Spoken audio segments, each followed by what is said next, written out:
Si Noël Le Graët avait pu connaître les retombées de son interview accordée le 8 janvier dernier à Marion Bartoli, il se serait certainement abstenu de répondre aux questions de l'ancienne championne de tennis. Ce jour-là, le président de la Fédération française de football, FFF, s'est montré particulièrement maladroit concernant Zinedine Zidane, déclenchant une énorme polémique sur sa légitimité à rester, à 81 ans, à la tête de la fédération la plus puissante du sport français.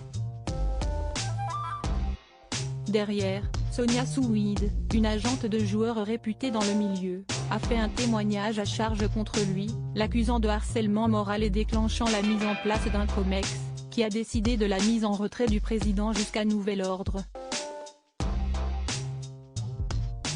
Dans le même temps, un audit de la FFF a été commandé afin d'en savoir plus sur le fonctionnement de la fédération. 3 inspecteurs en sont chargés et ce lundi 30 janvier, ils ont rendu un rapport provisoire qu'a pu se procurer Le Parisien, qui en livre plusieurs extraits et on ne peut pas dire que Noël Le Graët soit épargné. Depuis 2 ans, les prises de position de M. Le Graët sont en décalage avec les exigences d'exemplarité qui incombent à un président de fédération sportive bénéficiaire d'un contrat de délégation avec l'État, indique le rapport. Il est notamment question de sa manière d'être avec les femmes, les inspecteurs avançant qu'il peut avoir une attitude problématique à leur égard.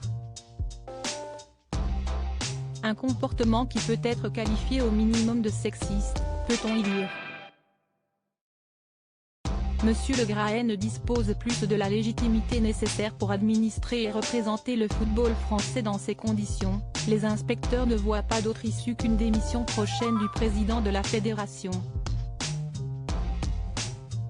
Compte tenu de son comportement, ses déclarations envers les femmes, ses déclarations publiques et les défaillances de la gouvernance de la FFF, M. Le Graët ne dispose plus de la légitimité nécessaire pour administrer et représenter le football français, souligne le rapport provisoire. Dans l'œil du cyclone depuis plusieurs semaines, Noël Le Graët est une nouvelle fois pointé du doigt dans ce rapport qui devrait faire beaucoup de bruit.